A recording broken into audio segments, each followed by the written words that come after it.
Good morning. मैं जितेंद्र शर्मा।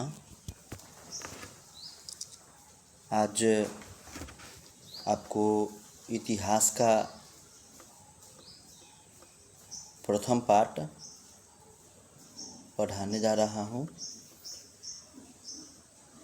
जिसका नाम है ईंट, मनके तथा अस्थियाँ। इसमें आपको भारत के प्राचीनतम सभ्यता और भारत के सभ्यता, सिंधु सभ्यता के बारे में पढ़ना है। तो आपका सबसे प्रथम जो टॉपिक पढ़ाई होगा वह है पुरातत्व। पुरातत्व क्या है? पुरातत्व, तो सबसे पहले हम अर्थ समझेंगे। पूरा माने पुराना होता है, तत्व माने सामग्री। पूरा तत्व, जिस तत्व को उत्खनन करके प्राप्त किया जाता है उसे पुरातत्व कहते हैं, तथा पुराने तत्वों को उत्खनन करने वाले व्यक्ति को पुरातात्विक कहते हैं। तो जो सामग्री हमने लाखों साल दबे हुए सामग्री को हमने प्राप्त किया उसे हम पुरातत्व कहते हैं, तथा उसे प्राप्त करने वाले, खोज निकालने वाले व्यक्ति को हम पुरातात्विक कहते हैं। दूसरा नंबर मेरा टॉपिक चालू होगा कार्बन 14 या C14 क्या है? कार्बन 14 या C14 पुराने तत्वों का पता लगाने वाला वैसा पद्धति है जिससे यह पता चलता है कि यह तत्व कितना साल पुराना है और कितना साल पुराना होगा। C14, carbon 14। तो अभी आए दिन बहुत सारे अपने देश में उत्खनन कार्य चला, उसमें बहुत सारे सामग्री मिले। तो सामग्री, जो भी सामग्री पुराने तत्व में मिलते हैं उन्हें हम कार्बन 14 के माध्यम से ही क्या करते हैं, जानने का प्रयास करते हैं कि हाँ वह कितना साल पुराना होगा, वह किस तरह का होगा। और कुछ कुछ पुराने तत्वों पर उसके सन भी होते हैं, लिपि भी होते हैं, तो पुरातात्विक लोग पता कर लेते हैं कि वह कितने साल पुराने होंगे। तो अगला टॉपिक आपका होगा पुराने वस्तुओं के साक्ष्य कहाँ से प्राप्त हुए हैं? हड़प्पा सभ्यता में। ये वस्तुएं अफ़गानिस्तान, जम्मू, बलूचिस्तान, पाकिस्तान तथा गुजरात जैसे क्षेत्रों से मिली है, जो एक दूसरे से लंबी दूरी पर स्थित है। अलग अलग क्षेत्रों से ये प्राप्त हुए हैं, जो दूर होकर के भी इस सभ्यता को बताता है। हड़प्पा सभ्यता का नाम हड़प्पा सभ्यता क्यों पड़ा? देखिए, किसी भी क्षेत्र या वस्तु का नामकरण जो होता है वह उनसे संबंधित होता है।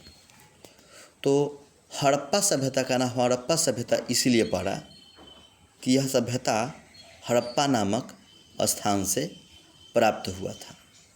सबसे पहले हड़प्पा नामक स्थान से यह सभ्यता प्राप्त हुआ, इसलिए हम इसे हड़प्पा सभ्यता के नाम से जानते हैं।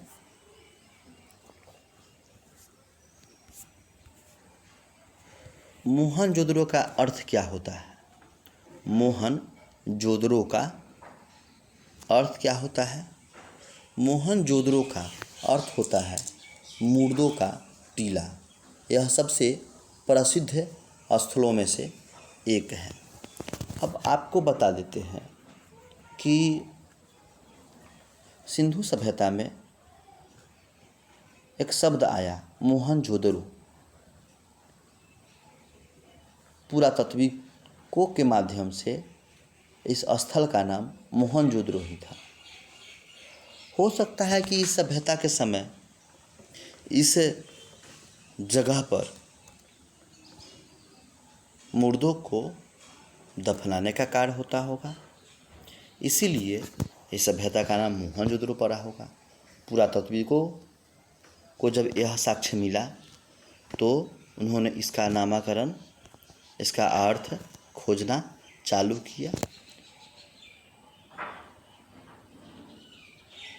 अगला आपका टॉपिक है भारतीय पुरातत्व के जनक किन्हें कहा जाता है।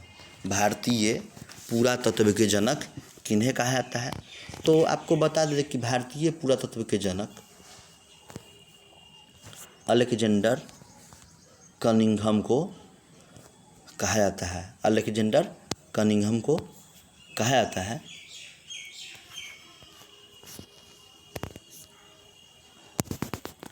नेक्स्ट आपका टॉपिक है सैंडल कुरेश क्या है। सैंडल कुरेश क्या है?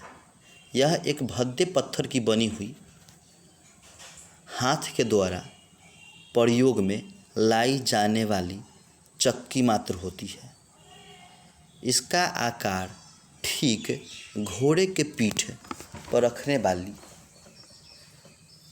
काठ के शकल के अनुसार होता था। सैडल कुरेश जो होता था यह एक भद्दा पत्थर का बना हुआ होता था। इसका आकार न घोड़े के पीठ पर रखने वाले जो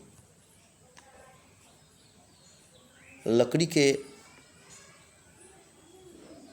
जिसको हम सीट कह सकते हैं, लकड़ी के सीट की तरह घोड़े पर बैठने के लिए बनाया जाता था। उसी के आकार का यह सैडल कुरेश होता था। तो अगले वीडियो देखने के लिए आप मेरे YouTube चैनल राज पाठशाला को सब्सक्राइब करें और इंटरमीडिएट का यह दूसरा इतिहास का दूसरा क्लास है। अगले क्लास के बने रहने के लिए आपको मेरा YouTube चैनल राज पाठशाला को सब्सक्राइब करना होगा, तभी आप अगले वीडियो को देख सकते हैं। धन्यवाद।